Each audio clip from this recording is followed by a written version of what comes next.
Okay, மறுபடியும் உங்கள் எல்லாத்தையும் இந்த இடத்துல சந்திக்கிறதுல நான் சந்தோஷப்படுறேன். Happy Sabbath to all. எவ்வளோ சந்தோஷமா இருக்கிறீங்க? வழக்கம் போல நான் கேட்பேன், எவ்வளோ சந்தோஷமா இருக்கிறீங்க? எவ்வளோன்னு உங்களால சொல்ல முடியுமா?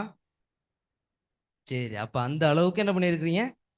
சந்தோஷமா இருக்கிறீங்கல்ல? சரி, டாபிக் வந்துருச்சுன்னு நினைக்கிறேன், முன்னாடி போட்டாங்க. ரைட். சங்கீதம் 94 8வது வசனத்தை எல்லாரும் எடுத்துக்கங்களேன். சங்கீதம் 94வது அதிகாரம் வசனம் 8 எல்லாரும் எடுத்துக்க போறோம். சேர்ந்து நம்ம அந்த வசனத்தை வாசிக்க போறோம். சங்கீதம் 94 வசனம் 8 எல்லாரும் எடுத்துக்கிட்டீங்களா?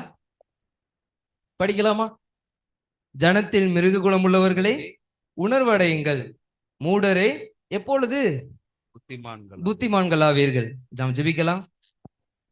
எங்களை சிகரிவே பயன்படுத்துகின்ற மீன் பரலோக பிதாவே, இந்த வார்த்தையின் மூலம் எங்களுக்கு என்ன சொல்லித்தர போறீங்க, நாங்களும் என்ன கத்துக்க போறோம் அப்படின்றத உங்க கரம் உங்களோட வார்த்தை வெளிப்படுத்தட்டும். உங்க சித்தம்படி நடக்கட்டும். பரிசுத்த ஆவியானவர் நீங்க கைட் பண்ணுங்க. இந்த கழுதையை மறைச்சு இந்த பாவியை நீங்க பயன்படுத்துங்க. வார்த்தைகள் உம்முடையதா இருக்கட்டும். இயேசு மூலம் ஜெபிக்கிறோம் எங்கள் ஜீவன் நல்ல பிதாவே, ஆமென். ஓகே, சரி. தலைப்பு என்னங்க? டிவில நீங்க பார்த்துருக்கலாம். என்ன தலைப்புன்னு பாருங்களேன். சத்தமா படிங்க பார்ப்போம். சங்கீதம் 94:8 மிருக குணம் உள்ளவர்களே அப்படின்னு சொல்லி ஒரு வார்த்தை வருது இல்ல? என்னைக்காச்சும் இந்த வார்த்தையை நோட் பண்ணி இதோட மீனிங் என்ன, எதனால இப்படி வருது நோட் பண்ணிருக்கீங்களா? யாராச்சும் யோசிச்சிருக்கீங்களா? யாரும் யோசிச்சது உண்டா இந்த வசனத்தை வாசிக்கும் போது? சரி, பைபிள்லே மொத்தம் 8 இடங்கள்ல என்னன்னு வருது? இந்த மிருக குணம் உள்ளவர்களே இப்படின்னு பைபிள் எத்தனை இடத்துல வருது? ஸோ கிட்டத்தட்ட ஒரு 8 இடங்கள்ல இந்த வார்த்தை பயன்படுத்தப்பட்டிருக்கு, இந்த பதம். சரிங்களா? நம்பர் போட்டிருக்கேன் பாத்தீங்களா? ஏதோ ஒரு ரீசன் இருக்கு பிகைன். சரி, உங்கள்கிட்ட ஒரு கேள்வி நான் வைக்கிறேன். எல்லாரும் என் கூட இருக்கிறீங்களா? ஒரு 2 விதமான டேப்லெட் சார்ட் நம்ம போட போறோம். 2 சார்ட்டை பிரிக்க போறீங்க. இங்கிட்டு மிருகம், இங்கிட்டு சத்தமா சொல்லுங்க. இங்கிட்டு மிருகம், இங்கிட்டு மனுஷன். சரி, இப்ப நீங்க தான் அதோட டிஃபரன்ஸ் சொல்ல போறீங்க. என்னென்ன டிஃபரன்ஸ் நான் கொஞ்சம் மேலோட்டமா வரேன். மிருகம் பாத்தீங்கன்னா 6வது நாள் தான் கடவுள் படைச்சார். இந்த சைடு மிருகம் 6வது நாள் கடவுள் படைச்சார். மனுஷன் எத்தனை நாள் படைக்கப்பட்டான்? 6வது நாள் தான் படைக்கப்பட்டான். மிருகத்துக்கு எத்தனை அறிவு? 5 அறிவு. அதுக்கு நல்லது கெட்டது என்ன பண்ணாது? அதுக்கு குட் அண்ட் பேட்லாம் என்ன பண்ணாது? அதுக்கு தெரியாது. அப்படியே மனுஷன் சைடு வாங்க, நல்லது கெட்டது அவனுக்கு தெரியும். 6 அறிவு அவனுக்கு. கன்சைன்ஸ் சொல்லுவாங்க. அடுத்த ஒரு பாயிண்ட், தற்கால தேவையை மட்டும்தான் மிருகம் தேடும். எக்ஸாம்பிள், பசி, பயம், உணர்ச்சி, இனப்பெருக்கம், இதெல்லாம் தற்காலிகமானது. அதை தான் தேடும் எது? இந்த மிருகம். இந்த சைடு அப்படியே வாங்க, மனுஷனால என்ன பண்ண முடியும்? கடந்த காலத்தையும் ஆராய்ஞ்சு பார்க்க முடியும். அதை ஆராய்ஞ்சு எதிர்காலத்துல ஃபியூச்சர்ல பிளான் போடுவான், இப்படிலாம் பண்ணலாம் அப்படின்னு சொல்லி நடந்ததை கூட யோசிக்க முடியும் மனுஷனால. ஆனா மிருகத்தால முடியாது. இப்ப இந்த மிருகத்தால அது எப்படி பேசிக்கும்? கம்யூனிகேஷன், சைகை, ஒளி, அக்கா கூட எடுப்பாங்க அடிக்கடி. அது எப்படி பேசிக்குமா? ஆக்ஷன்ல, உணர்வுல, இதெல்லாம் பேசிக்கும். வாசனை மூலம்லாம். மனுஷன் எப்படி பேசிப்பான்? இப்படிதான் பேசுவான். எப்படி பேசுவான்? தமிழ்லையும் நிறைய லாங்குவேஜ் மூலமா என்ன பண்ணுவான்? இந்த மொழி தொடர்புன்னு ஒண்ணு இருக்கும். நம்மள்ட்ட மட்டும்தான் கட்டுக்கோப்பான ஒரு ஃபுல் லாங்குவேஜ் இருக்கு. சரி, மிருகத்துக்கு உடல் அமைப்பு வேற, மனுஷனுக்கு உடல் அமைப்பு வேற. இது வேலைக்கு போதா? மிருகம் இந்த சைடு டைரக்டா சாப்பாடு தேடுது. ஆனா நம்ம என்ன பண்ணணும்? கொஞ்சம் சுத்தி வரணும். வேலைக்கு போகணும், காசு கிடைக்கும், காசு கிடைச்சதுக்கு அப்புறம் சாப்பாடு. இதுக்கு எதுவும் படிப்பு தேவையா? எஜுகேஷன், ஸ்கூலுக்கு அனுப்பிச்சு விடுறாங்களா மிருகத்தை?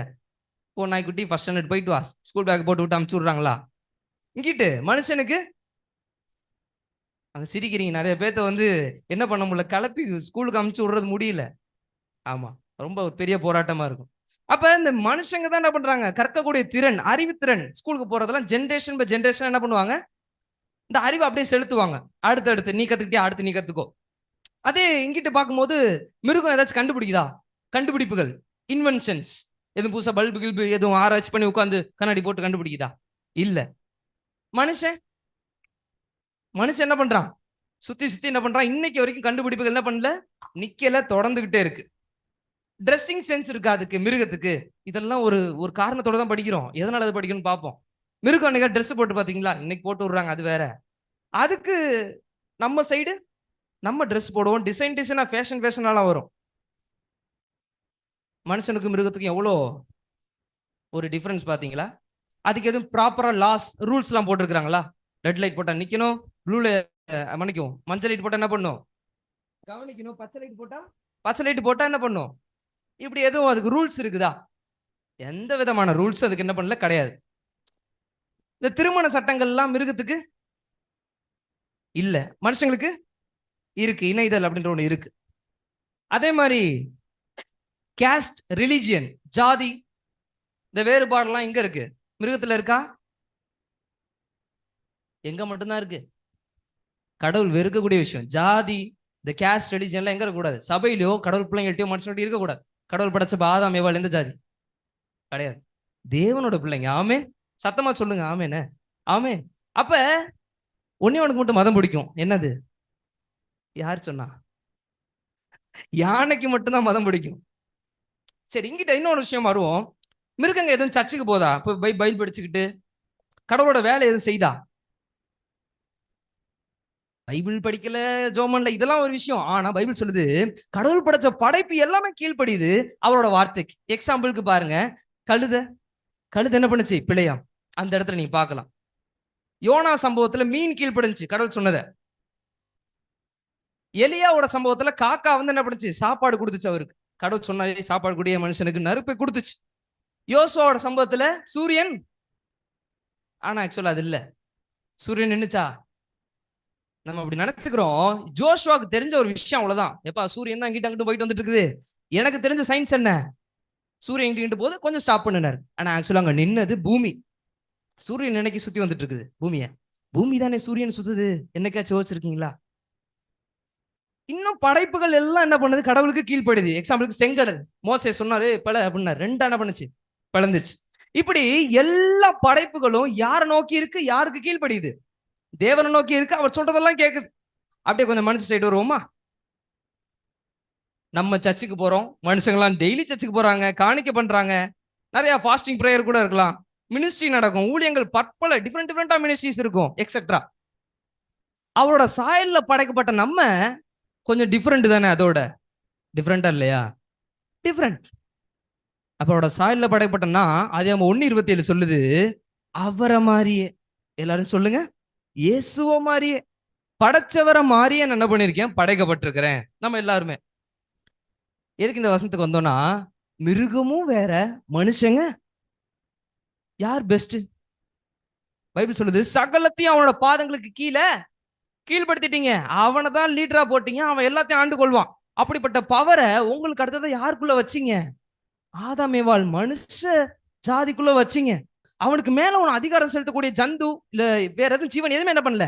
இல்ல, எல்லாத்துக்கும் மேல டாப்ல யார வச்சா? கடவுள் ஆதாம மனுஷ ஜாதிகளை வச்சார்.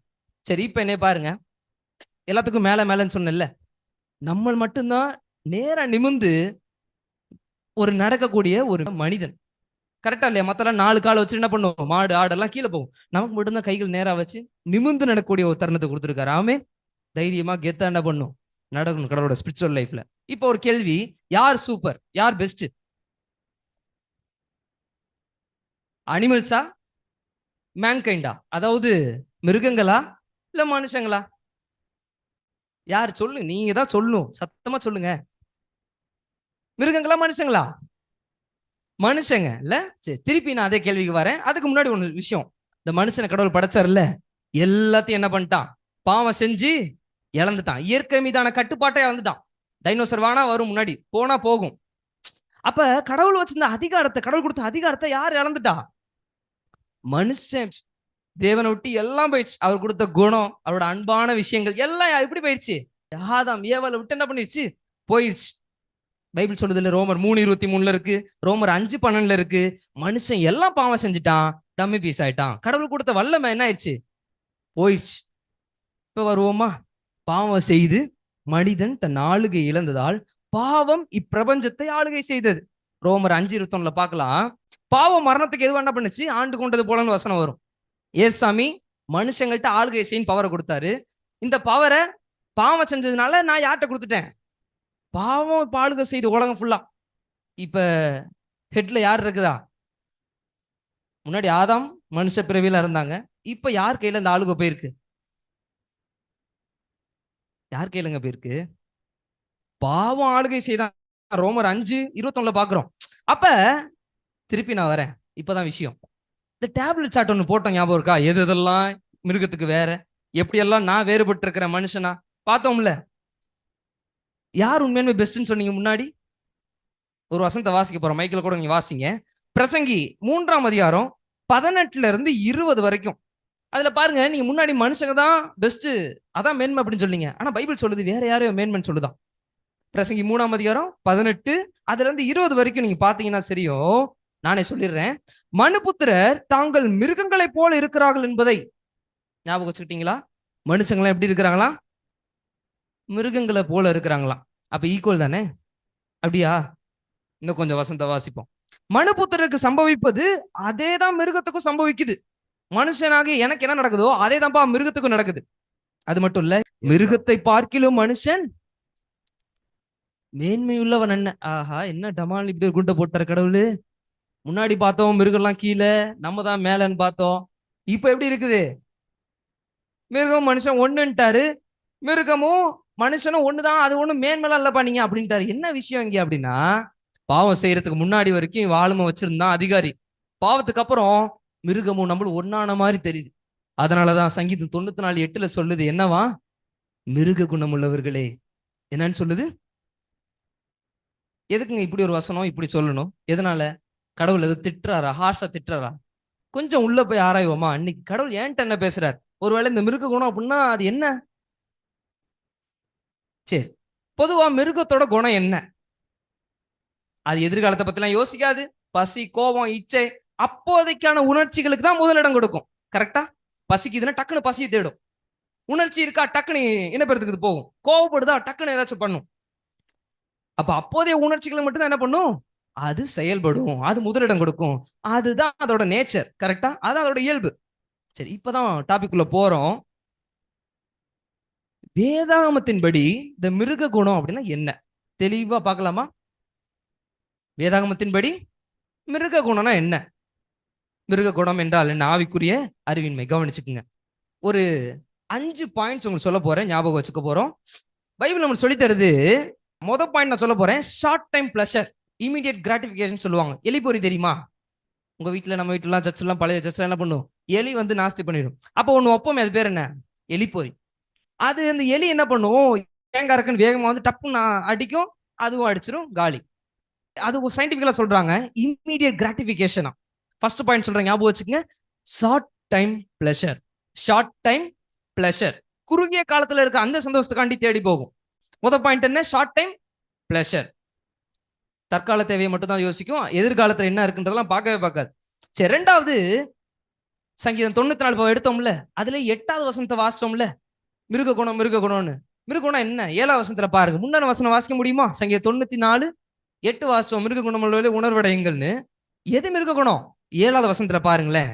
கர்த்தர் பாரார், யாக்கோபின் தேவன் கவனியார் என்று சொல்லுகிறார்கள். இதுதான் மிருக குணம். ரெண்டாவது என்னது? தேவன் என்ன பார்க்க மாட்டார் அப்படின்னு நினைக்கிறது மிருக குணம். No God. எல்லாரும் சொல்லுங்க, நோ காட். கடவுள் கிடையாது, அவர் என்னை பார்க்கலன்றதுதான் மிருக குணம். மூணாவது பாயிண்ட், அதே அதிகாரம் தான், பக்கத்துல பாருங்க. 94 வாசிங்க. 92ல 5வது வசனமும் 6வது வசனம் படிக்க போறோம். 6வது வசனத்தை முதல்ல வாசிப்போமா? சங்கீதம் 92:6. மிருக குணமுள்ள மனுஷன் அதை அறியான், மூடன் அதை உணரான். எதை அறிய மாட்டான், எதை உணர மாட்டான்? முந்தின வசனத்தை பாருங்க. கர்த்தாவே, உமது கிரியைகள் எவ்வளவு மகத்துவமானவைகள், உமது யோசனைகள் மகா ஆழமானவைகள். Right, point வந்துட்டோமா? முதல் பாயிண்ட் பார்த்தோம், ஷார்ட் டைம் பிளஷர். குறுகிய காலகட்டத்தில் எனக்கு என்ன தேவையோ அதை நோக்கி ஓடுவேன், தற்கால தேவை.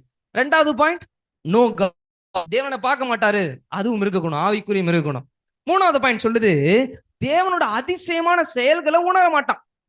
தேவனோட அதிசயமான செயல்களை அவனோட ஆவிக்குரிய கண்களை பார்க்க தெரியாதுங்க. மேன்லி ஐஸ் அப்படின்னா என்னது? மனுஷ கண்ணு. ஆவிக்குரிய கண்ணு என்ன பண்ணல, இல்ல. அப்ப சொல்லுங்க, short time pleasure, no God, manly eyes. சரி, நாலாவது ஒரு பாயிண்ட், சங்கீதம் அதே 94:5-6. கர்த்தாவே, அவர்கள் உமது ஜனத்தை நொறுக்கி உமது சுதந்திரத்தை ஒடுக்குகிறார்கள், விதவையையும் பரதேசியையும் கொன்று திக்கற்ற பிள்ளைகளை கொலை செய்து. ரைட், வசனம் என்ன சொல்லுது? நாலாவது பாயிண்ட், கில்லிங். என்னது? கொலை செய்யறது, கொலை பண்றது. யாரும் கொலை பண்ணிருக்கீங்களா இன்ன வரைக்கும்? 10 கட்டளையில சொல்லு, கொசு அடிக்கிறது இதெல்லாம் கொலை இல்ல. உண்மையாலுமே பைபிள் படி ஆவிக்குரிய கொலை என்னது? திட்டினாலே கொலையாம். இப்ப இங்க இன்னொரு படி போய் வேற இதே கொலைன்னு சொல்லுதான். என்ன தெரியுமா? 5:6 வாசிங்க. ஏன் சாப்பாடு ஒருவேளை எனக்கு இருக்கு, ட்ரெஸ் எனக்கு அதிகமா இருந்தா என்ன பண்ணும்? எக்ஸ்ட்ரா ஒருத்தன் இருந்தா கொடுக்கணும். அப்படி கொடுக்கலன்னா அவனை நான் கொலை செய்யறேன்னு அர்த்தம். அவன் ட்ரெஸ் இல்லாம சாகுறானே. சாப்பாடு என்கிட்ட இருக்கு, எக்ஸ்ட்ரா இருக்கு, அதை யார்கிட்ட கொடுக்கணும்? இல்லாதவங்களுக்கு கொடுக்கணும். அப்படி கொடுக்கலாம் அவன் செத்தானா அது காரணம் யாரு? நான் தான். சாப்பாடு எனக்கு வயிறு ஃபுல்லாயிருச்சு, எனக்கு கடவுள் கொடுத்த உணவு நல்லா கொடுத்துருக்காரு, சாப்பிட்டுட்டேன், வயிறு ஃபுல்லாயிருச்சு. மிதமிஞ்சிய உணவு நான் சாப்பிட்டேன், என் வயிற்றுக்கு மேல இன்னும் எக்ஸ்ட்ரா நான் சாப்பிட்டேன்னா அது உன் உணவு இல்ல, அது இன்னொருத்தனோட சாப்பாடை நீ புடிங்கி சாப்பிடுற, அவனை கொன்னுட்ட, அவன் இறந்துட்டான். மறைமுகமா ஒரு விஷயத்தை சொல்லி தர்றாரு கடவுள்.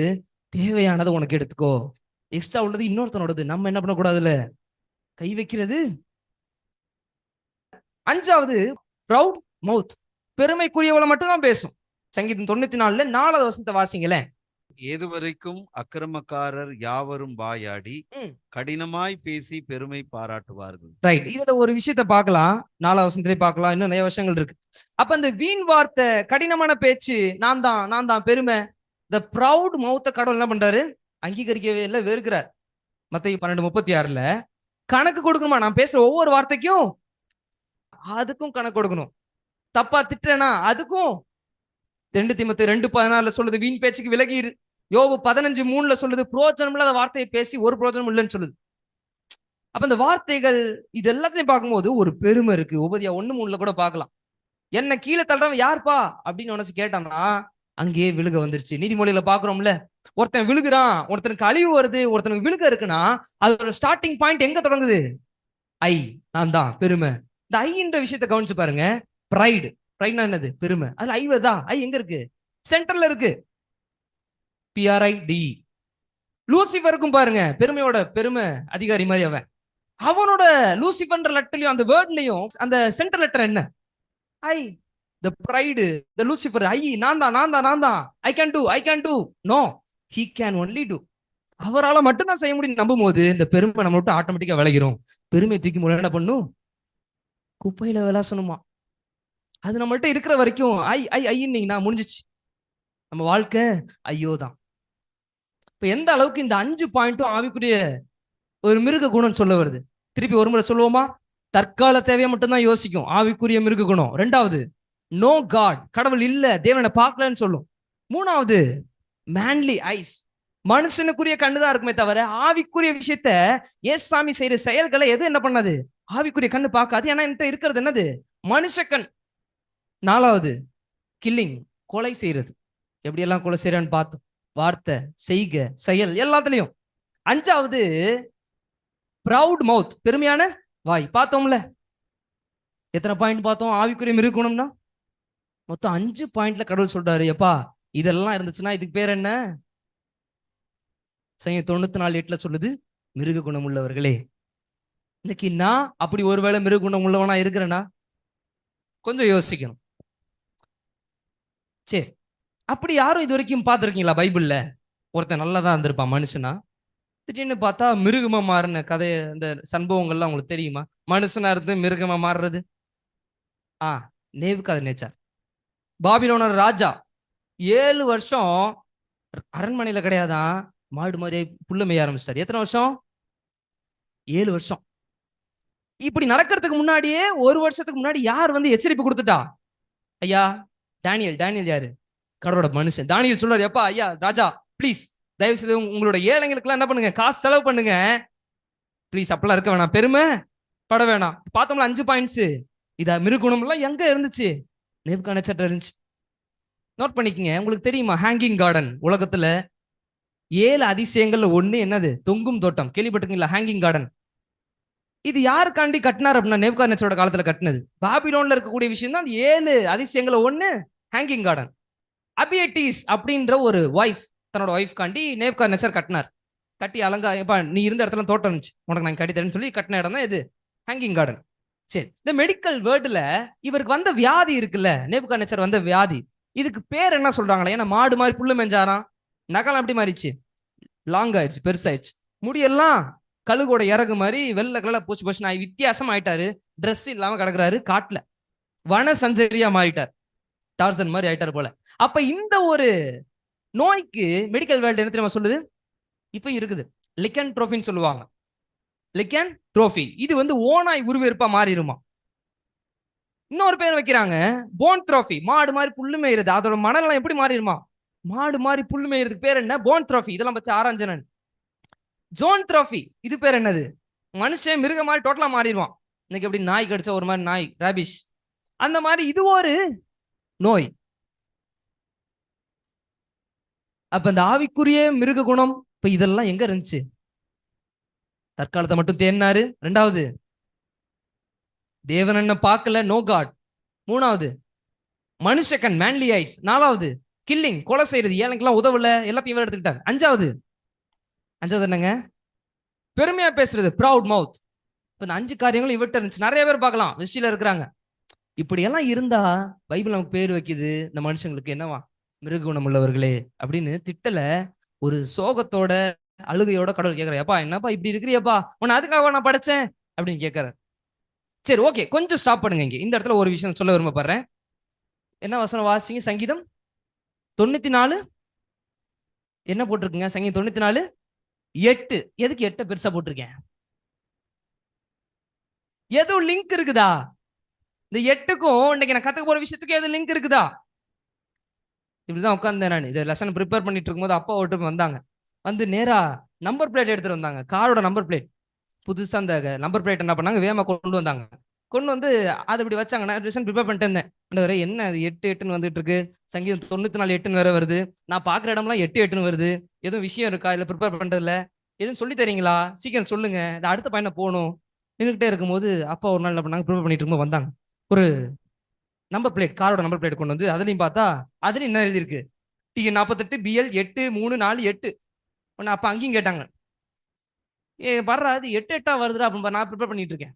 திடீர்னு பார்த்தா பாஸ்டர் கேக்குறாங்க, என்னது இங்க பர்றா 8 8 இருக்கு அப்படின்னாங்க. ஆண்டவரே ஏதோ சொல்ல வரீங்க, என்னால அதை புரிஞ்சுக்க முடியல, ப்ளீஸ் எனக்கு அடுத்த பாயிண்ட் என்னன்னு சொல்லுங்க அப்படின் போது கடவுள் எனக்கு ஒரு வசனத்தை காட்டினார். நீங்க அதை பாக்குறீங்களா? வெளிப்படுத்தல் 17 11. இதுலதான் முக்கியமான மையக்கருத்து இப்பதான் உள்ள நுழையிறோம். Revelation chapter 17 verse 11. வெளிப்படுத்தல் 17ஆம் அதிகாரத்துல எப்பா 11ஆம் வசனத்துல பாரு, நான் அந்த 8க்கும் நான் இன்னைக்கு சொல்லித்தர பாடத்துக்கும் சம்பந்தம் இருக்கு. இந்த கடைசி காலத்துக்கும் நீ வாழ்ற வாழ்க்கைக்கு சம்பந்தம் இருக்கு. என்ன தெரியுமா? Revelation chapter 17 verse 11. வெளிப்படுத்தல் 17 11 வாசிங்களே. இருந்ததும் இராததுமாகிய மிருகமே 8ஆவதானவனும் அவ்வேலிலிருந்து தோன்றுகிறவனும் நாசமடைய போகிறவனுமாய் இருக்கிறான். ஏப்பா, கடவுள் நேரம் இந்த வசனத்தை கட்டிட்டார். அப்படியே திருப்பிக்கிட்டே இருந்தேன், என்னப்பான்னு. வெளிப்படுத்தல் 17 11 சொல்லுது, ஒரு மிகப்பெரிய கடைசி கால வில்லனை பார்க்க போறோம். தயாரா இருக்கிறீங்களா? The most powerful last villain of the world against God. கடவுளுக்கு எதிராக தோன்றக்கூடிய கடைசி ஒரு வில்லன். என்ன ஆண்டவரே 8 8ன்னு? அப்பதான் சொன்னார், சங்கீதம் 94 8 மட்டும் இல்லப்பா, நீ வாசிக்கக்கூடிய வசனம் என்னது? அதுலயும் ஒருத்தன் இருக்கான். ஒரு முறை பாருங்க, திருப்பி பாருங்க, என்ன போட்டிருக்கு? இருந்ததும் இராததும் ஆகிய மிருகமே 8ஆவதானவனும். இவனுக்கு பேர் தான் என்னவா? 8. பேர் என்ன? சத்தமா சொல்லுங்க. 8. இந்த வில்லனுக்கு ஒரு நம்பர் வச்சான்னு வைக்கலாம், 8. ஏன் கடவுள் 8ன்னு வச்சாரு? இவன் 8ஆவதா வரானாமா? இருந்தானா? இனிமேட்டு இருப்பானா? உலகத்திலே பவர்ஃபுல்லான வில்லன் இவன் தானா? யாருன்னு தெரியுமாங்க? கடைசி கால வில்லன் இவன் தான் சொல்லுவோம். அடிக்கடி நம்ம பாக்குற அந்த அந்தி கிறிஸ்து, அப்புறம் சாத்தானால வல்லமையா பயன்படுத்த போற ஒரு முக்கியமான கருவி. இவனோட நம்பரு 8. பீவர் ஆஃப் ஹிம் அப்படின்னு சொல்றாரு. கடைசி காலத்துல தானியல் ரெவலேஷன் 2 புக் வச்சிருக்கேன். தானியல் ரெவலேஷன், வெளிப்படுத்தல் புத்தகமும் தானியலும் கண்டிப்பா படிச்சிருப்பான்னு கடவுள் சஜஸ்ட் பண்ணிட்டு போயிருக்கிறார். தானியல வாசி, ரெவலேஷனை வாசி, மத்த புத்தகத்தோட இதை ஆராய் நல்லா கடைசி காலத்துலன்னு சொல்லி நமக்கு 2 புக்கை சஜஸ்ட் பண்ணிருக்காரு. அதுல பைபிள் சொல்லுது, கடைசி கால வில்லன் 8ஆவதா வர போறான், அந்தி கிறிஸ்து. கொஞ்சம் ஜாக்கிரதையார். 2 புத்தகமும் கடைசி காலத்துல நமக்கு தான் ரொம்ப முக்கியம். முன்னாடி வாழ்ந்திருப்பாங்கல்ல, அவங்களோட யாருக்கு முக்கியம்? நமக்கு தான். கடைசி எட்ஜில் ஓடிட்டு இருக்கோம் ஓட்டத்துல. இந்த 2 தீர்க்கதரிசன புத்தகத்தையும் வாசிச்சா 2மே சொல்லுது, அந்த 8ஆவதா ஒருத்தர் இருக்கான் பாருப்பா, அவன் தான் இவன். எவன்? த மோஸ்ட் பவர்ஃபுல் வில்லன் யாரு? கடவுளையே ஏத்துனானா. உங்களுக்கு அந்த க்ளூ வேணுமா? இந்த டேனியல் ரெவலேஷன் படிக்கும்போது நல்லா கவனிங்க. பூட்டு சாவி மாதிரி. எப்படி? பூட்டு சாவி. பூட்டு திறக்கணும்னா சாவி தேவை. தானியல்ல உங்களுக்கு ஒரு கொஸ்டின் இருக்கு அப்படின்னா சாவி எங்க இருக்கும்? அதே தானியல்லையும் கூட இருக்கும், இல்ல வெளிப்படுத்தல இருக்கும். அண்ணன் தம்பி மாதிரி. பைபிள்ல 66 புத்தகத்துல டேனியல் ரெவலேஷன் கிட்டத்தட்ட 27 புத்தகம். பழைய ஏற்பாட்டுல இதுதான் தானியல், புதிய ஏற்பாட்டுல 27 புத்தகம் இதுதான் வெளிப்படுத்தல். ரெண்டுத்துக்கும் லிங்க் இருக்குன்னு கடவுள் காட்டுறாரு. கடைசி காலத்துல முக்கியமா என்ன பண்ணும்? இதை படிச்சே தீரணும். அப்ப ரொம்ப இன்ட்ரெஸ்டிங்கா இருக்கும். இப்ப இங்க நான் வாசிச்ச இந்த விஷயம் 8வதான மிருகம்னு சொல்லுச்சா வெளிப்படுத்தல் 17-11. ஒரு கொஸ்டின் என்ன பாருங்க, மிருகம்னா என்ன? மிருகம் தானியேல் 7:23 சொல்லுது, மிருகம் அப்படின்னா ஈக்குவல் டு ராஜ்யம், ஒரு கிங்டம், ஒரு நாடு. பூட்டு கிடைச்சிச்சா? பூட்டு என்ன? மிருகம். மிருகமா பார்க்கலாமா? வேற எதையோ கடவுள் மறைச்சு உள்ள வச்சிருக்கிறாரு. மிருகம் ஈக்குவல் டு உள்ள என்ன இருக்கு? மீனிங் என்ன? ராஜ்யம். இப்ப சொல்லுங்க, 8வது அந்த வசனத்தை திருப்பி வாசிங்களேன். Revelation chapter 17 verse 11. வெளிப்படுத்தல் 17-11 பாருங்க. என்னவா? இருந்ததும் இருந்துச்சா? இராததுமாகிய இனிமேட்டு இருக்காது. மிருகமே. மிருகம்னு என்ன சொன்னேன்? நாடு. மிருகமே. அடுத்து என்னதுங்க? 8வதானவனும். இல்ல, ரொம்ப அருமையா போட்டுருக்கு இந்த வார்த்தை. இருந்தான், இந்த 8 இருந்துச்சு, இனிமேட்டும் இருக்கும். அதுக்கு பேர் தான் 8. இந்த மிருகத்திட்ட கொஞ்சம் ஜாக்கிரதையா இருப்பா. மிருகம் நம்ம நினைச்ச கூடாது ஏதோ சிங்கம் புலி, அது கிடையாது. வேற எதையோ கூட சொல்ல வர்றாரு. என்னது? கொஞ்சம் பார்க்கலாமா? உங்களை எல்லாத்தையும் நான் என்ன பண்றேன், ஒரு ஜங்கிள்க்கு அழைச்சிட்டு போகணும்னு விருப்பப்படுறேன். யார் யாரெல்லாம் ஜூ போயிருக்கிறீங்க? ஜூ தமிழ்ல என்னது? மிருக காட்சி சாலை போயிருக்கிறீங்களா? எல்லாம் இருக்கும்ல. கடவுள் உங்களையும் என்னையும் கடைசி காலத்துல ஒரு ஜூக்குள்ள விட்டுட்டு போயிட்டாருங்க. எங்க? ஒரு காட்டுக்குள்ள விட்டுருக்காரு. இந்த உலகம் எப்படியா? ஒரு காடாம். ஏசாமி நிறைய ஓமை சொல்லியிருப்பாருல புதிய ஏற்பாட்டுல. விதை விதைக்கிற ஓமை, ராஜ்யத்தின் ஓமை, பேரபிள், நிறைய பேரபிள் சொல்லியிருப்பாரு. ஒன்ன புரிய வைக்கிறது கடவுள் கதை மூலமா வருவார். இப்ப அதே மாதிரி தேவன் இந்த முழு பிரபஞ்சத்தையும் ஒரு ஜங்கிள் லைஃப்குள்ள கூட்டிட்டு போய் காட்டி புரிய வைக்கிறார் நமக்கு. ஒரு காட்டு வாழ்க்கை. It's like A thrilling game. எப்படியா? ஒரு த்ரில்லிங்கான கேம்குள்ள நம்ம வாழ்ந்துட்டு இருக்கிறோம். சரி, எல்லாம் ரெடியா இருக்கிறீங்களா? கொஞ்சம் ஃப்ரீனஸ் என்ன கவனிங்க. இந்த கேம்ல இந்த ஜங்கிள் லைஃப்ல கடவுள் நம்மள எப்படி காட்டுறாரு? ஒரு ஆடு. எப்படி? எல்லாம் தெளிவா கவனிச்சாதான் புரியும். என்ன சத்தமா சொல்லுங்க பாப்போம். ஆடு. நம்ம எப்படி இருக்கிறோம்? தேவ ஜனம் ஒரு ஆட்டுக்கு ஒப்பனையா சொல்றாரு. சங்கீதம் 103 என்ன சொல்லுது? நம்மள ஆடுன்னு சொல்லுது. இதுல நம்மளாம் எப்படி காட்டுறாரு? ஆடா வர்ணிக்கப்படுறோம் இந்த கேம்ல. இந்த ஆட்டை அடிக்கிறதுக்கு மிருகங்கள் வருமா? தேவ ஜனத்தை எதிர்த்து வர எல்லா ராஜ்யங்களுக்கும் கடவுள் பேர் வச்சிருக்காரு. எப்படி காட்டுறாரு? எப்படி வர்ணிக்கிறாரு? மிருகங்களா. தானியேல் 7:23 வாசிச்சோம். மிருகம்னா ராஜ்யங்கள். கடவுள் பிள்ளைங்களை எதிர்த்து வர எல்லா ராஜ்யங்களும் மிருகங்கள் சொல்லுது பைபிள். மிருகத்தை பொறுத்த வரைக்கும் எப்படி தெரியுமா? அப்படியே அந்த சாதுவா சொல்றாரா? பொறாண்டி இது பண்றது ஒரு டேஞ்சரஸான ஒரு விஷயம். இப்ப கடவுள் பிள்ளைங்க ஆடு எவ்வளவு சாதுவா இருக்கும். எது பண்ணாலும் ஒரு ரூம்குள்ள விட்டு அடைச்சு நீங்க என்ன பண்ணாலும் பயந்துதான் ஓடுமே தவிர எதிர்த்து உங்களை அடிக்கணும், உங்களுக்கு காலி பண்ணா நிக்காது ஆடு. ஆனா மிருகம் டோட்டலா ஆப்போசிட். இப்ப சொல்லுங்க, தேவ பிள்ளைங்க ஆடா குறிக்கப்படுறாங்க. அந்த தேவ பிள்ளைங்களை எதிர்த்து வர ராஜ்யங்கள் எல்லாம் மிருகங்கள். நம்ம அடிக்கடி நம்ம எல்லாம் படிச்சிருக்கிறோம். இப்ப எதுக்கு இதை சொல்றேன்னா, ஆடு தேவனோடது, சாத்தான் பயன்படுத்தக்கூடிய இந்த ராஜ்யங்கள் அது அவனோடது. இந்த ராஜ்யத்தை பயன்படுத்தி யார் அழிக்கணும்னு பாக்குறான்? ஆட்டை அழிக்கணும்னு பாக்குறான். தேவனோட ஜனத்தை அழிக்கணும்னு பாக்குறான். முடிஞ்சா அழிக்க முடிஞ்சா ஆட்டை, தேவ ஜனத்தை? இன்னைக்கு வரைக்கும் உட்கார்ந்துருக்கோம் நீங்களும் நானும். ஆமே. ஒரு விஷயத்தை கவனிங்க. ஆதாம் தொடங்கி ஆதாம படைச்சவர் வர வரைக்கும், அதாவது உலகத்தோட தோற்றத்துல இருந்து முடிகிற வரைக்கும் கிட்டத்தட்ட சில ராஜ்யங்கள் ஆளுமா. உலகத்தை இதனோட கட்டுப்பாட்டுல வச்சு பயங்கரமா ஆளும். அந்த பிளெக்ஸ்ல நீங்க பாத்திருப்பீங்க, பின்னாடி போட்டிருக்காங்கல்ல. அடிக்கடி நம்ம படிப்போம் அந்த சில தரிசனம், இந்த மிருகங்கள் பத்தி நம்ம படிப்போம். இன்னைக்கு சிம்பிளா ஒரு விஷயத்தை பாருங்க. ஆடு, மிருகங்கள். ஆடுனா யாரு? தேவஜனம். தேவஜனத்தை அழிக்க வர்றதுக்கு கடவுள் வச்சிருக்க பேரு மிருகங்கள். சரி, இந்த ஆட்டை அழிச்ச மொத்த ராஜ்யம் யார்? குயிக்கா சொல்லுங்க. ரொம்ப ஆராயெல்லாம் போறது இல்லை, நம்ம மேலோட்டமா பாக்குறோம். தேவ ஜனத்தை முத அழிக்க வந்துச்சு. சிம்பிளா வருமா? ஆடு இங்க இருக்கு. இந்த ஆட்டை அழிக்கிறதுக்கு நிறைய ராஜ்யங்கள் வந்துச்சான். ஃபர்ஸ்ட் இந்த ஆட்டை அழிக்கிறதுக்கு எந்த ராஜ்யம் வந்துச்சு? பாபிலோன். படிச்சிருக்கோம்ல, பாபிலோன். ரெண்டாவது இந்த ஆட்டை அழிக்கிறதுக்கு யார் வந்தா? மேதோ பெர்ஷியா ராஜ்யம் வந்துச்சு தேவனோட ஜனத்தை அழிக்க. அதுலதான் தானியேல் இவங்கெல்லாம் வாழ்ந்தாங்க. இந்த ஆட்டை அழிக்கிறதுக்கு மூணாவதா வந்த ராஜ்யம் எது? கிரேக்கம். அதுலதான் அலெக்சாண்டர்லாம் பார்க்கலாம் நீங்க. நாலாவது இந்த ஆட்டை அழிக்கிறதுக்கு என்ன வந்துச்சு? நாலாவதா ரோம். என்ன வந்துச்சு? ரோம். கிறிஸ்து இதுலதான் பிறந்தாரு, இங்கதான் மரிச்சார், இந்த ரோம் ராஜ்யத்துல, நாலாவது ராஜ்யம். அஞ்சாவதா ஒண்ணு வருது, இந்த ஆட்டை அடிக்கிறதுக்கு அஞ்சாவதா ஒண்ணு வருது. என்னது அது? ரோமன் கத்தோலிக்கம், ஆர்சி மார்க்கம், ரோமன் கத்தோலிக்க மார்க்கம். இந்த ஆட்டை அழிக்கிறதுக்கு ஆறாவதா ஒண்ணு அடிக்குது. என்னது? ரெவலேஷன், வெளிப்படுத்தல் 11 நீங்க வாசிக்கலாம். 2 சாட்சிகளை கொண்ட மிருகமும் 6வது மிருகம் தான். 6வது மிருகம் என்னது? பிரான்ஸ். என்னது? பிரான்ஸ். இன்னைக்கு இருக்குல்ல, அதுதான் வெளிப்படுத்தல் 11. அதை நீங்க வாசிச்சு பார்க்கலாம். இந்த ஆட்டை அழிக்க வந்து 7வது மிருகம் என்னது? அமெரிக்கா பண்ண போகுது, அப்கமிங் ஜென்ரேட் ஆயிட்டு இருக்காப்புல. இதை பத்தி நீங்க படிக்கணும்னா நீங்க செக் பண்ணி பாருங்க. 7வது மிருகம் அமெரிக்காவை பத்தி. வெளிப்படுத்தல் 13வது அதிகாரத்துல 11ஆம் வசனத்துல இருந்து சுத்தி சுத்தி வரும், நீங்க படிச்சுக்கலாம். மறைமுகமா கடவுள் சொல்லியிருப்பாரு, இதெல்லாம் கடவுள் பிள்ளைங்க புரியணும்னு. சரி, இப்பதான் முன்னாடி வரும். எத்தனை நம்பருங்க?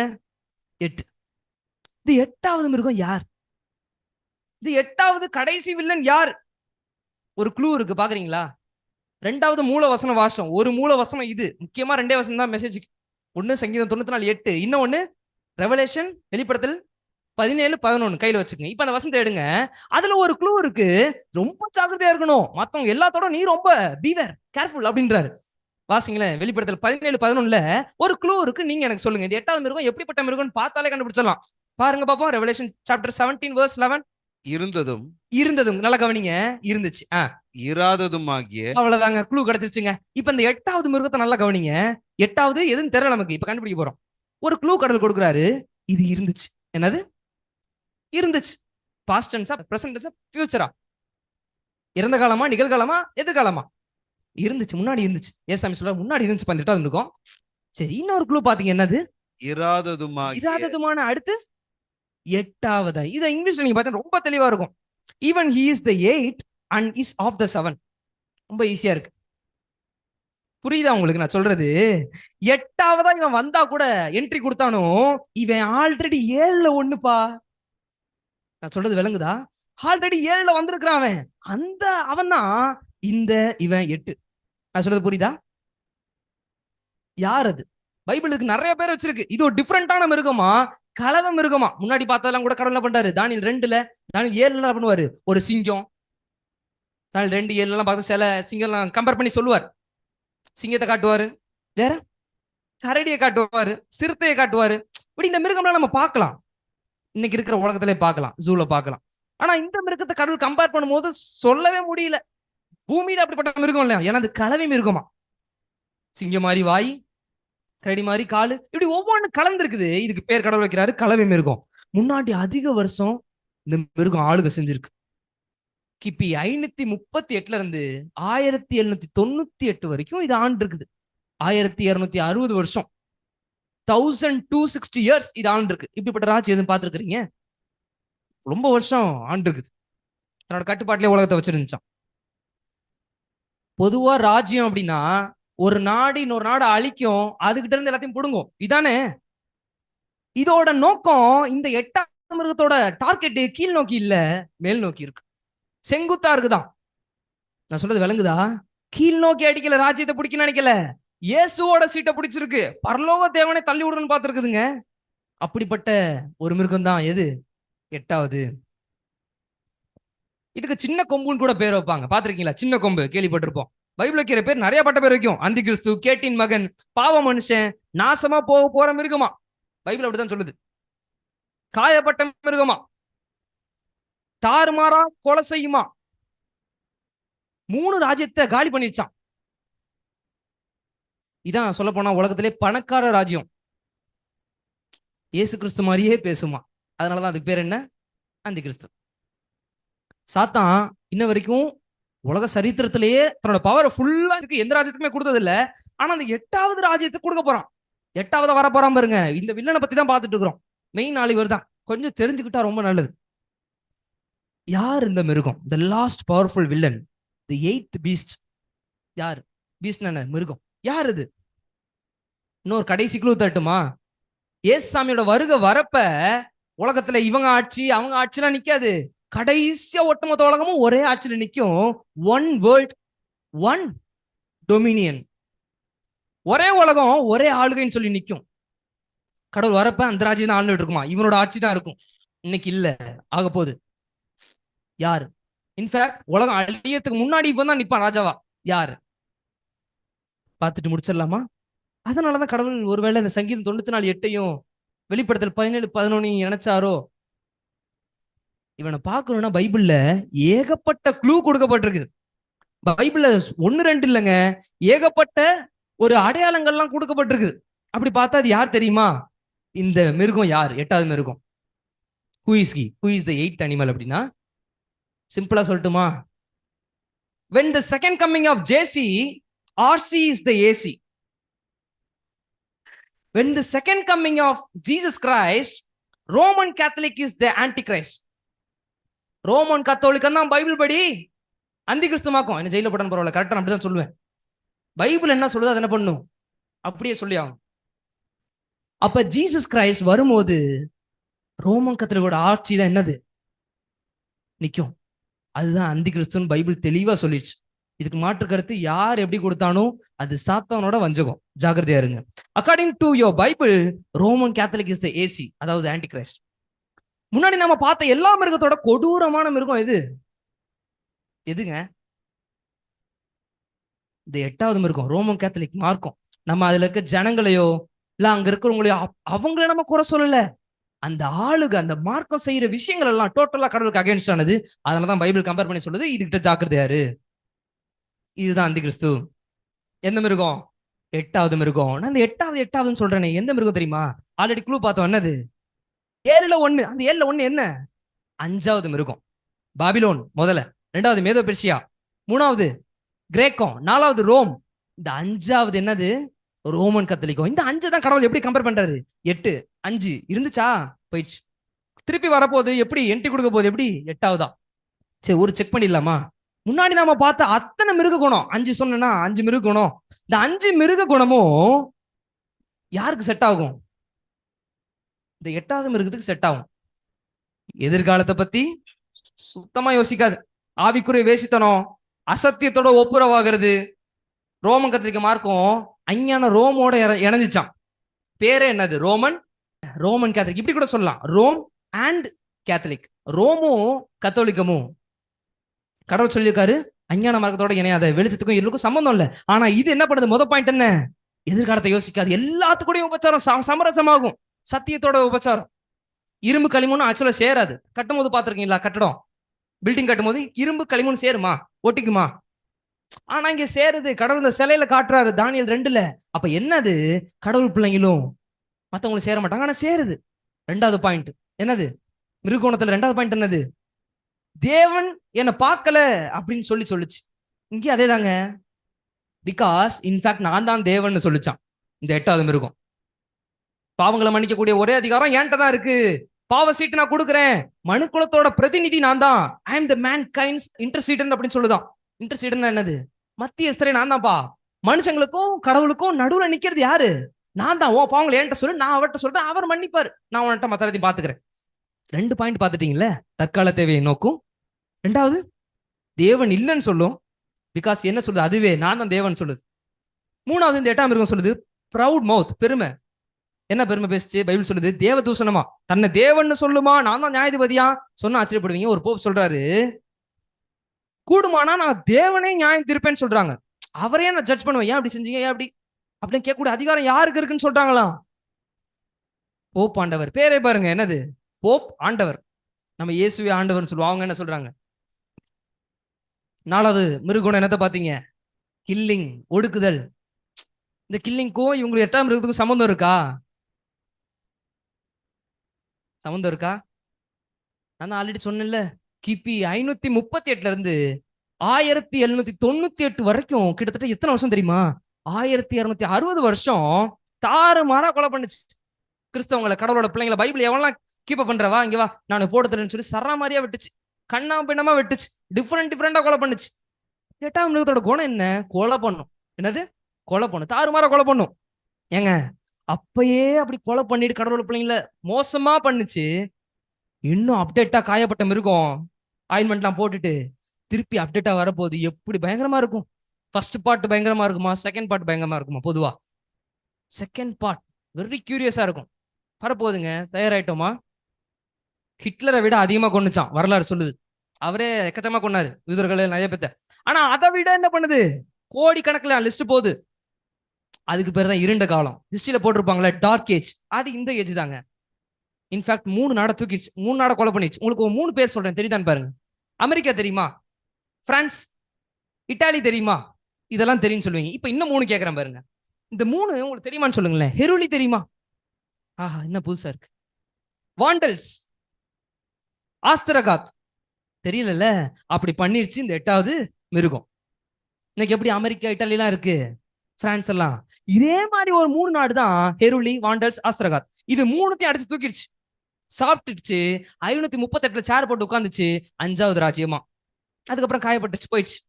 திருப்பி அப்கமிங்ல வரப்போகுது ஒரு 8வது ராஜ்யமா. முக்கியமான விஷயம் இங்கதான் 5வது பாயிண்ட். இதோட முடிக்கிறேன். 5வது பாயிண்ட் என்னதுங்க? மனுஷனுக்குரிய கண்கள். என்ன கண்கள்? மனுஷ கண்களாம். யோசிக்கிறதெல்லாம் ஆவிக்குரியமா இருக்காது, ஆவிக்குரிய விஷயமா இருக்காது, எல்லாம் கூட்டுத்தனம். மனுஷன் கொண்டு வந்தது எல்லாத்தையும். ஒன்னு சொல்ல மறந்துட்டேன் உங்களுக்கு. இமேஜ் நான் போடலனாலும் உங்களுக்கு சொல்றேன். அவர் உங்களுக்கு தெரியுமான்னு பாருங்க.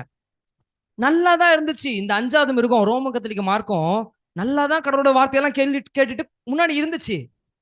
கொஞ்சம் அது படிக்கும் போது எங்க இதோட விழுக ஸ்டார்ட் ஆச்சு, இதோட ஸ்டார்டிங் பாயிண்ட் எங்க? நல்லா தானே இருந்துச்சு, கடவுள் பிள்ளைங்க நல்லா தான் இருந்தாங்க. எப்படிங்க அந்த விழுக வந்துச்சு கொஞ்சம் ஆராய்ஞ்சேன். இதை பத்தி நான் படிக்கும் போது ஒரு விஷயத்த பாருங்க. செயின்ட் அகஸ்டின் சொல்லுவாங்க. செயின்ட் அகஸ்டின் சரிங்களா? அவர் நல்ல ஒரு பெரிய மகான் போல இருக்கு. அவர் பண்ண வேலை தான் இப்ப இந்த கொம்புக்கான காரணமே. செயின்ட் அகஸ்டின் பைபிளுக்கு கடவுள் என்ன பண்ணியிருக்காரு, இருக்கிறத இருக்கிற மாதிரி சொல்லணும், இல்லாததை சொல்லக்கூடாதுன்னு சொல்லியிருக்காரு. ஆனா இவர் என்ன பண்ணார் தெரியுமா? பைபிள்ல இல்லாததெல்லாம் கோத்தார். செயின்ட் அகஸ்டின் பெரும்பாலான வேத வசனங்களுக்கு பிழையான, அதாவது தப்பான விளக்கத்தை கொடுத்து மனுஷங்கள குழப்பி விட்டாராம் கடவுள் பிள்ளைங்கள. என்ன தெரியுமா சொல்றாரு? எக்ஸாம்பிளுக்கு சொல்றேன் பாருங்க. ஆனா இவர் பைபிள் வசனத்துக்கு டோட்டலா மாத்தி சொல்றாரு. எப்படி சும்மா வாசிக்கிறேன் பாருங்க. கிறிஸ்துவின் சாயல் நமது சாயலை விட வித்தியாசமானதான். அவர் உலகத்துக்கு வந்தார்ல, இயேசுவா மனுஷனா பிறந்தார்ல, அவர் வேற நான் வேறன்றார். அதாவது ஆதாம் விழுந்து போறதுக்கு முன்னாடி பெற்றிருந்த சாயலை இயேசு பெற்றிருந்தார். அதனாலதான் அவர் பாவமின்றி ஜெயிச்சிட்டாரு, வாழ முடிஞ்சிச்சு. அது மட்டும் இல்ல, அவரோட கற்பனைகளை கை கொள்ள அவரால் முடிஞ்சிச்சு. அதே வேளையில பரிசுத்தமானவர் நம்மை பலப்படுத்தினாலும் தேவனுடைய நியாயப்பிரமாணத்தை நம்மால் கை கொள்ள முடியாது. கற்பனை கை கொள்ள முடியாதுன்னு பைபிள் எங்கேயாச்சும் போட்டிருக்கா? கிடையாது. இல்லாத விளக்கத்தை கப்சா அடிச்சு விடுறாரு. நம்ம சொல்லுவோம்ல, அடிச்சு நவுத்துறாரு. இவர் கொண்டு வந்த நிறைய பைபிளுக்கான தப்பான விளக்கம் அப்படியே ஸ்ப்ரெட் ஆச்சு. ரோமன் கத்தோலிக்க ஃபுல்லா தீஞ்சு போச்சு, எல்லாம் கெட்டு போயிடுச்சு. பேர் என்ன? Saint Augustine. இவர் தான் அந்த குழப்பி விட்ட மகான். இந்த 5வது பாயிண்ட்ல ஆவிக்குரிய மிருகுணத்தை என்ன தெரியுமா சொல்லுது? மனுஷக்கண். மார்க் 7ஆம் அதிகாரத்துல ஒரு நிமிஷம் எடுங்களேன். மார்க் 7ஆம் அதிகாரத்துல 6ல இருந்து 9ஆம் வசனத்துல பாத்தீங்கன்னா தெரியும். மனுஷனோட கற்பனைகளை உபதேசமா போதிக்கிறீங்க, ஆனா அது எனக்கு விருப்பம் இல்லப்பா. நான் சொல்ற கற்பனை கை கொள்ளாம எனக்கும் உனக்கு ரொம்ப தூரம் டிஸ்டன்ஸ் இருக்கு. ஏன்? மார்க் 7ஆம் அதிகாரம் 6ல இருந்து 9 வாசிங்களேன். அவர்களுக்கு அவர் பிரதியுத்தரமாக, இந்த ஜனங்கள் தங்கள் உதடுகளினால் என்னை கனம் பண்ணுகிறார்கள், அவர்கள் இருதயமோ எனக்கு தூரமாய் விலகி இருக்கிறது என்றும். சும்மா வாயில மட்டும் சொல்றாங்களாம், இதயம் எங்கேயோ கிடக்குதா கடவுளை விட்டு. மனுஷருடைய கற்பனைகளை உபதேசங்களாக போதிதாங்க பாயிண்ட். மனுஷன் அவனுக்கு ஒரு கற்பனை ஏதோ ஒண்ணு யோசிக்கிறான், அதை அப்படியே ரூலா போட்டான். எப்படி தெரியுமா? இப்ப பாருங்க, இப்ப நான் கிட்ட இருந்து இந்த படிக்கட்டுல ஏறி வரும்போது டக்குன்னு தடுக்கி விட்டுட்டேன். உடனே என்ன பண்றேன்? இனிமேட்டு ஏறும்போது வலது கால் எடுத்துச்சு மேல வரணும். எக்ஸாம்பிள். இதுதான் பண்ணுச்சு இந்த ரோமன் இருக்கும். பைபிள் சொன்னதை விட்டுட்டு இதுவே எக்ஸ்ட்ரா மனுஷனோட கற்பனை இது போடுறதான் சட்டம் போட்டுச்சு. இப்ப இதெல்லாம் இருக்கலாமா? இப்படி செய்யறவன் எவனும் என் பிள்ளை இல்லைன்றார். இப்படி மனுஷனோட கற்பனையை உபதேசமா போதிக்கிற எவனும் என் பிள்ளைங்க கிடையாது, அது நான் சொல்லாத விஷயம். அப்படி செஞ்சா அதுக்கு பேரு மிருக குணம். இந்த 5 மிருக குணம் படைச்ச இந்த மிருகத்தை தான் நம்ம என்ன பண்றோம், பார்த்துட்டு இருக்கிறோம். முன்னாடி பட்ட பேர் என்ன? 5. என்னது 5வது? அதான் என்ட்ரி கொடுத்துருக்கு. 8வதா வரப்போகுது. நீ கடவுள் உங்கள்கிட்ட பேசுறாரா இந்த விஷயத்துல? இந்த மிருக கோணத்துல நமக்கு தெரிஞ்சவங்க நிறைய பேர் இருக்கலாம், ரோமன் கத்தோலிக்க மார்க்கம் நிறைய பேர் இருக்கலாம். அவங்க எல்லாருமே யாருதான்? கடவுளோட பிள்ளைங்க தான். அவங்களும் கடவுளோட ஆடுகள் தான். அவங்களுக்கு யார் சத்தியத்தை சொல்லுவா? வேதத்தின்படி இல்லாம சுய கோட்பாடுகளை வச்சு ரோமன் கத்திரிக்கை மார்க்கம் ஆண்டுகிட்டு இருக்குது. 8வதா திருப்பி வரப்போகுது. அதுல இருக்க வேத கோட்பாடுகள்லாம் கடைபிடிக்காதன்னு சொல்லுதுப்பா பைபிள். பைபிள்ல உள்ளதை மட்டும் ஃபாலோ பண்ணு, பைபிள் இல்லாதத தயவு செய்து விட்டுறது வேணாம் அப்படின்னு. ஆனா இன்னைக்கு அதுதான் இன்னைக்கு இருக்கிற கடைசி கால கிறிஸ்தவங்க அதுதான் பின்பற்றுறாங்க. மிகப்பெரிய வஞ்சனை. சில எக்ஸாம்பிள் உங்களுக்கு சொல்லட்டுமா? சில எக்ஸாம்பிள். இது 8வது மிருகத்தோட 8 முக்கிய குணம். இந்த 8வது மிருகத்தோட 8 முக்கிய குணம் சிம்பிளா சொல்லி முடிச்சிடுறேன். சிலை வழிபாடு. யாத்திராம் 20:4-5 சொல்லியிருக்கு, எந்த ஒரு சிலையும் எந்த ஒரு சொல்லுங்க எதையும் வணங்காதன்னு போட்டிருக்கு. ஆனா இது சொல்லுது சிலை வழிபாடு வச்சு வணங்கு, ஏன்னா தெய்வம் அங்கதான் இருக்காரு அப்படின்னு சொல்லுது ரோமன் கத்தோலிக்க மார்க்கம். இந்த 8வது மிருகம். சிலுவை போடுறது பாத்திருக்கீங்களா? சிலுவை போடுறது அதெல்லாம் அதுதான் பண்ண வேலை. இப்படிலாம் போடக்கூடாது. போட்டீங்கன்னா நீ கடவுளை மறுதலிச்சீங்க அர்த்தமா. இப்ப சிலை வழிபாடு பண்றது பாயிண்ட், அதான் தப்பு தானே? பைபிள் டைரக்டா சொல்லுது பண்ணாத. 2வது புனிதர்கள் வணக்கம். 1 தீமோத்தேயு 2:5 சொல்லுது, ஏசு சொல்றாரு, எப்பா உனக்கும் எனக்கும் எந்த நடுவுலையும் கிடையாதுப்பா, நான் தான்ப்பா உனக்கு. டைரக்டா நீ என்ன பார்க்கலாம், டைரக்டா நீ என்கிட்ட எல்லாத்தையும் பேசலாம், ஒரு மனுஷன் மூலமா தான் போய் கடவுளை பார்க்கணும் கிடையாது அப்படின்னு தேவன் சொல்லியிருக்காரா பைபிள்ல? 1 தீமோத்தேயு 2:5 இயேசு கிறிஸ்து மத்தியஸ்தர்னு ஒரு சென்டர் பாயிண்ட் இருக்காரு. அந்த இடத்த தூக்கி போட்டு போய் யார் வரா? புனிதர்கள் வணக்கம் வருது. ஒருத்தவங்க இறந்துட்டாங்களாம், அவங்கள ஒரு புனிதர்களா மாத்தி அவங்கள்ட்ட மூலமா தான் கடவுள்கிட்ட பேச முடியும்னு ஒரு கோட்பாடு கொண்டு வந்துச்சு ரோமன் கத்தோலிக்கம். பாத்திருக்கீங்களா? உலகம் ஃபுல்லா நீங்க பார்க்கலாம், இவங்களோட ஆட்சி தான் அதிகமா இருக்கும். இன்னைக்கு இருக்க ஸ்கூல்ஸ் பாருங்க, மெடிக்கல் காலேஜஸ் எல்லாம் மோஸ்ட்லி யாரோட தான் இருக்கும்? RC school. எல்லாத்தையும் பார்க்கலாம். அடுத்து 3வது குணம் என்ன தெரியுமா? பாவம் மன்னிப்பு சீட்டு கொடுக்குதான். மார்க் 2:7 சொல்லுது, பாவத்தை மன்னிக்கிறதுக்கு அவருக்கு தான் அதிகாரம் இருக்கு, மனுஷனுக்கு இல்ல. ஆனா இது சொல்லுது என்னவா? நான் உன் பாவத்தை மன்னிக்கிறேன். ஒரு சேர் மாடி போட்டு உட்காந்துருப்பாங்க, பாத்துருக்கீங்களா? இங்க உட்காந்துருப்பாரு, மறைச்சு ஒன்று இருக்கும், இந்த சைடை கேட்டுட்டு இருப்பாரு, என்ன பாவம்லாம் சொன்ன சொல்லு. ஒரு மனுஷன்ட்ட ஃபாதர் போப்பு ஐயா என்ன பண்ணுவாரு, இங்கிட்டு உட்காந்துக்கிட்டு நீ என்ன பாவம் செஞ்சு சொல்லு, நான் அவர்கிட்ட பேசி உன் பாவத்தெல்லாம் மன்னிக்க சொல்றேன், லிஸ்ட் போட்டுட்டு இருப்பாரு.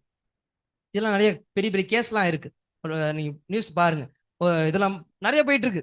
அப்ப ஒரு மனுஷனுக்கும் கடவுளுக்கும் நடுவுல யாரும் கிடையாது, இயேசு மட்டும்தான். ஆனா அந்த இடத்தையும் புடிச்சுக்கிட்டு யார் என்ன பண்ணுது? பாவசிட் நான் கொடுக்குறேன், புடித்தர்கள் வணக்கம், சிலை வழிபாடு. 4வதா மருத்துவங்கள்ட்ட பேசுறது. செத்து போனவங்க பேச மாட்டாங்க பைபிள் சொல்லுது. ஆனா அவங்க சொல்றாங்க செத்தவங்க மூலமா போய் நீ கடவுளை பார்க்கலாம், செத்தவங்க தான் உனக்கு என்ன பண்ணுவாரு? வழி காட்டுவாரு அப்படின்னு யார் சொல்றா? ரோமன் கத்தோலிக்க மார்க்கம் சொல்லுது. மருத்துவங்கள்ட்ட பேசாத அப்படின்னு சொல்லி உபாகமம் 18:11 இருக்கு, குறி கேட்காதுன்னு. 5வது உத்தரிக்கும் ஸ்தலம். செத்து போனதுக்கு அப்புறம் ஒரு பரதேசம் மாதிரி இடம் இருக்கும்பா, அங்க எல்லாம் செத்து போனவங்க போயிருவாங்க. அதுக்கப்புறம் கடவுள் என்ன பண்ணுவாரு? நம்ம என்ன பண்ணுவோம்? கொஞ்சம் கொஞ்சமா பூஜை பண்ணி அவர் அப்படியே பரவத்துக்கு அமைச்சிடுவோம். இது பைபிள் இருக்கா? எபிரேயர் 9:27 சொல்லுது, அதெல்லாம் பண்ணாத. ஒரு மனுஷன் ஒரு ட்ரிப் வாழ்றதும் அவன் செத்து போறதும் மனுஷனுக்கு நான் நியமிச்சிருக்கேன். இதை ஒட்டா அடுத்த ஒரு லைஃப் உத்தரிக்க ஸ்தலம் போய் பரதேசம் போய் திருப்பி வாழ்றது, அவனை திருப்பி அங்க இருந்து அங்க அமைச்சுடுறது, இதெல்லாம் கிடையாது பைபிள்ல. 6வது இந்த 8வது மிருகத்தை ஒண்ணு சொல்லுதான், என்னவா? கிரியைகள் மூலம் ரட்சிப்பான். நீ தான தர்மம் செய், இதெல்லாம் செஞ்சாதான் உனக்கு ரட்சிப்பு கிடைக்கும். ஆனா பைபிள் தெளிவா சொல்லுது, கிருபையின் மூலம் ரட்சிப்பு. ஆமே.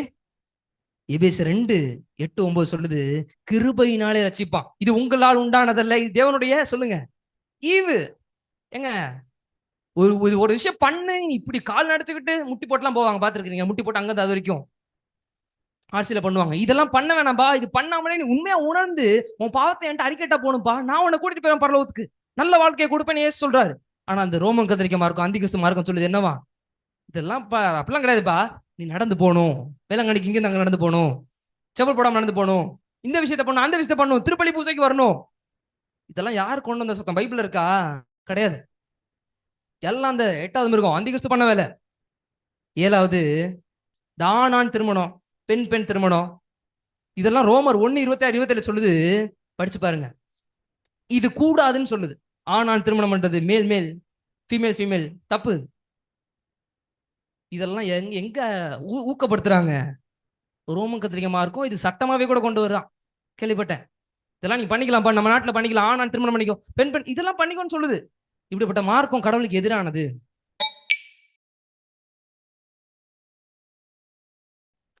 இன்னும் நிறைய இருக்குது, இதெல்லாம் நீங்க பார்க்கலாம். கடைசி அதுல முக்கியமான ஒண்ணு, இந்த 8வது மிருகத்தோட 8வது முக்கியமான குணம் என்ன தெரியுமா? அதுதான் 8ஆம் நாள் ஆசரிப்பு. 8ஆம் நாள் ஆசரிப்பு, அதாவது முதல் நாள் ஆசரிப்பு.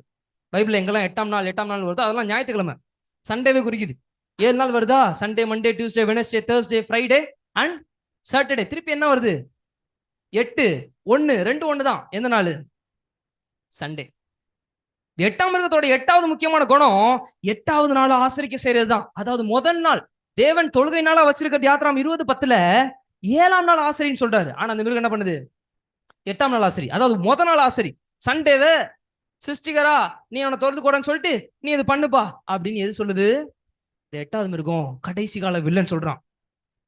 ஒரு வசனமும் கிடையாது பைபிள்ல. அந்த பைபிள்ல இருந்து போட்டிருக்குதா நீங்க வச்சிருக்க பைபிள்ல? உங்க பைபிள்ல எது இருந்தா சொல்லுங்க. ஓப்பன் சேலஞ்ச் விடுறேன். லைவ்லயும் சரி எங்கேயுமே சரி, பைபிள்ல சண்டே தான் சர்ச்சுக்கு போகணும், சண்டே தான் ஓய்வு நாள் எங்க இருக்கு? உட்காந்து பேசலாம். சத்தியம் உங்களை விடுதலை ஆக்கும். ஆமே, சத்தியத்தை அறிவிங்க. சத்தியம். நிறைய பேர் சவால் விட்டுருக்காங்க. 1,00,000 கூட சவால் விட்டு வச்சிருக்காங்க அமெரிக்கா நிறைய இடத்துலலாம். வசனங்கள் இல்ல. வசனம் சொல்லாத எதுனா செய்யணும். அது நிறைய பேர் சொல்லலாம் யூதரோட ஓய்வு நாள், உயிர்த்தெழுந்த நாள். கத்தர் சொல்றாரு எப்பா யூதரோட ஓய்வு நாள் இல்ல, அது கத்தருடைய ஓய்வு நாள் பைபிளே சொல்லுதுங்க. யாத்திராம் 20 நீங்க பார்க்கலாம். அப்ப கடவுள் ஒரு டெஸ்டிங் காண்டி ஒரு கமாண்ட்மெண்ட் வச்சிருக்காரு. ஒரு பழமொழி நம்ம சொல்லுவோம்ல, என்ன பழமொழி? ஒரு பானை சோத்துக்கு சொல்லுங்க, ஒரு பானை சோத்துக்கு ஒரு சோறு பதம். நீ 10 கற்பனை கடைபிடிக்கிறனா உனக்கு நான் டெஸ்டா வைப்பேன். அந்த 4th கமாண்ட்மெண்ட், அந்த 7ஆம் நாள் ஆசரிப்பு நீ எப்படி ஆசரிக்கிற? பைபிள் சொல்லி உன் சொந்த வேலையை செய்யாத, உன் சொந்த சிந்தனைகளை யோசிக்காத. ஒரு நாள் ஒரு 24 hours என் கூட நீ செலவு பண்ண மாட்டியா? உலகத்தெல்லாம் தூரம் வை, என்ன முன்னாடி வைன்றார். கேக்குறோமா? பணம் அன்னைக்கு தான் ரிசீவிங், பணம் அன்னைக்கு தான் சென்டிங். இதெல்லாம் பைபிள் படி தவறானது.